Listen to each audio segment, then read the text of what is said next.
कोल्हापूरमध्ये पोलीस कर्मचारीच बनावट नोटा छपाई करत असल्याचा प्रकार समोर आलेला आहे। धक्कादायक म्हणजे चहा विक्रीच्या नावाखाली बनावट नोटांची छपाई सुरू होती। सांगली पोलिसांनी बनावट नोटा छपाईचा कारखाना उद्ध्वस्त केला आणि पोलीस कर्मचाऱ्यासह त्याच्या साथीदारांना अटक केली आहे।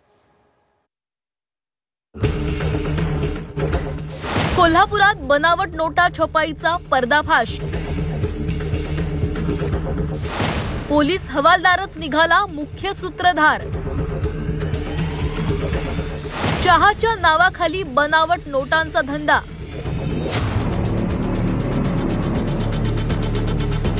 कोल्हापूरमध्ये बनावट नोटांचा कारखाना उद्ध्वस्त करण्यात आलाय।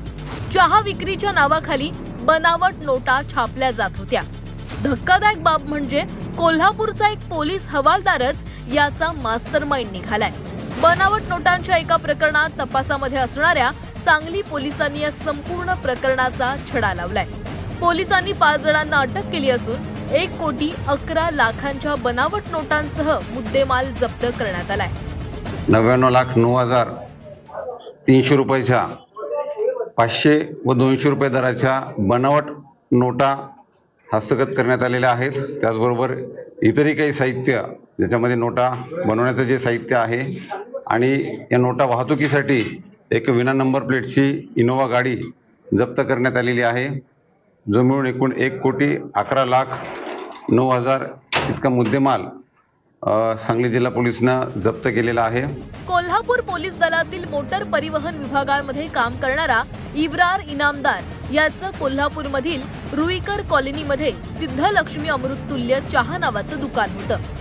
त्याच दुकानात मुंबईतल्या आणि कोल्हापूरमधल्या साथीदारांच्या मदतीनं बनावट नोटांचा गोरखधंदा सुरू होता।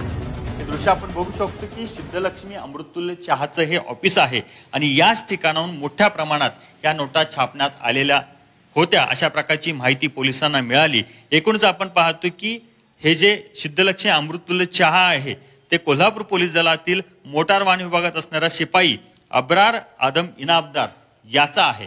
एकूणच आपण पाहतो की सांगली पोलिसांनी या पोलिसाला अटक केलेली आणि त्याचबरोबर त्याच्या साखळीतील 14 जणांना आतापर्यंत ताब्यात घेण्यात त्यांना यश आलेलं आहे।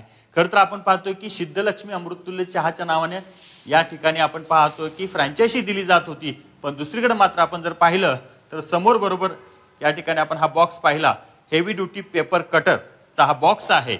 म्हणजे एकीकडे अमृततुल्य चहाच्या नावानं ब्रँड काढायचा आणि दुसरीकडे मात्र बनावट नोटा छापायचा कारखाना काढायचा अशा प्रकारचा उद्योग या ठिकाणी चालत होता। 99,23,600 रुपयांच्या बनावट नोटा या कारवाईमध्ये जप्त करण्यात आल्या। जप्त नोटांमध्ये 200 आणि 500 रुपयांच्या नोटांचा समावेश होता।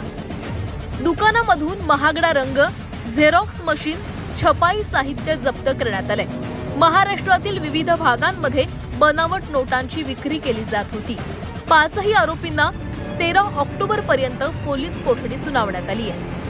कोल्हापूर पोलीस दलातील इब्रार इनामदार हा गेल्या 7 दिवसापासून सुट्टीवर असल्याची माहिती मिळाली आहे। दिवाळी तोंडावर आहे आणि त्या पार्श्वभूमीवर 7 दिवसाची सुट्टी इब्रार इनामदारनं का घेतली, ही सुट्टी दिवाळीच्या पार्श्वभूमीवर बनावट नोटा खपवण्यासाठी घेतली का याची देखील कसून चौकशी सुरू झाली आहे। सांगलीहून सरफराज संधीसह प्रताप नाईक, झी 24 तास, कोल्हापूर।